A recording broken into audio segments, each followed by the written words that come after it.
Welcome top news today. Senator Bernie Sanders IVt speaks at a news conference on healthcare in Washington on September 13, 2017. Andrew HarrerBloomberg News CHICAGO in 2016 as a candidate for president, Sen.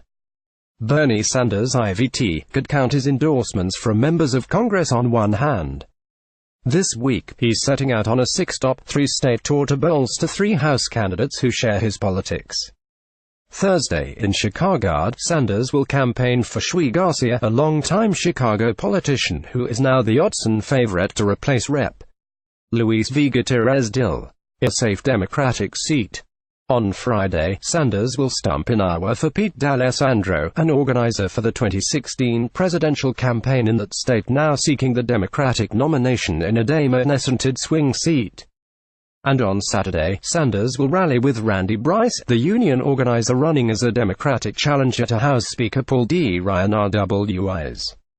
Randy is clearly the underdog, but we want to show people that if you follow Ryan's agenda of throwing tens of millions of people off health insurance and trying to cut Social Security and Medicare, you're going to have a real problem, Sanders said in an interview. Each of the 3 candidates is in the midst of a primary campaign. Garcia, who was endorsed by Gutierrez as soon as the congressman announced his retirement, has already seen most of his opponents to quit ahead of the March 20 election.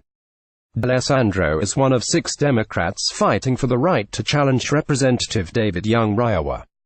Bryce, one of the most widely covered challengers of the 2018 cycle, is still facing a primary against a lesser-known Democrat, Kathy Myers. But Sanders, whose last intervention in a primary was for the unsuccessful progressive candidate in Virginia's 2017 gubernatorial primary, is looking to build a bench.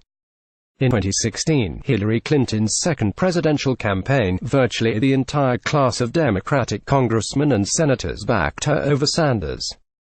Shui is someone I've known for years, who'd be a strong progressive voice not just on immigration reform but on all the important progressive issues, Sanders said. Pete's very much a grassroots guy who'd also be very strong voice in Congress if he wins. Sanders' Midwest tour will also include rallies against the corporate and high-end tax cuts in the GOP's 2017 tax bill. While in Chicago, he's expected to talk to Marie Newman, a progressive challenger to Rep. Daniel Lipinski Dill. But Sanders will not be making stops on behalf of several candidates endorsed by Our Revolution, the grassroots group he founded after the 2016 primary. That group made a high-profile and controversial endorsement this week backing former Congressman Dennis Kucinich's bid for governor of Ohio over that of former Consumer Financial Protection Bureau Director Richard Cordray. That endorsement shocked many on the left. Kucinich, making a comeback bid after a 2012 gerrymander pushed him out of Congress, has been criticized for appearing on Fox News to defend President Trump. In May 2017, he was a rare left-wing voice attacking the deep state for undermining the president. Cordray, though criticized for leaving the CFPB before his term ran out, already enjoyed widespread progressive support. Our Revolution is doing a great job, but I'm not involved with it, and it would be illegal for me to be involved, Sanders said. Let me be very clear, Bernie Sanders will make endorsements, and Our Revolution will make endorsements. Sometimes they will make endorsements in races I'm staying out of. I will not be making endorsements in the governor's race in Ohio or Illinois. I've known Dennis Kucinich forever, I consider him a friend, but I'm not making an endorsement there. The tax rallies will present a different challenge for Sanders. Since December, when the Tax Cuts and Jobs Act got through Congress with no Democratic or independent support, polls have found the tax cuts quickly surging in popularity. Several Republican PACs have put pro-tax cut ads on the air.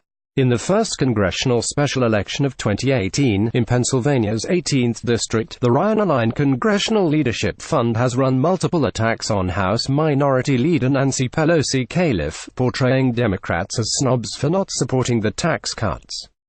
I do see polling, but it's important for progressives to fight back, Sanders said. Look, only 2% of the American people report a raise or bonus because of the Trump tax bill. Big companies, Pfizer, Walmart, are still laying off workers. 83% of the tax bill's benefits still go to the top 1%. While Sanders previously rallied against the tax bill, working to defeat it entirely, he was not going to use the tour to call for the entire bill to be repealed. "Our focus is on the middle class, and what we can provide to people without increasing the debt load for our children and her children," he said.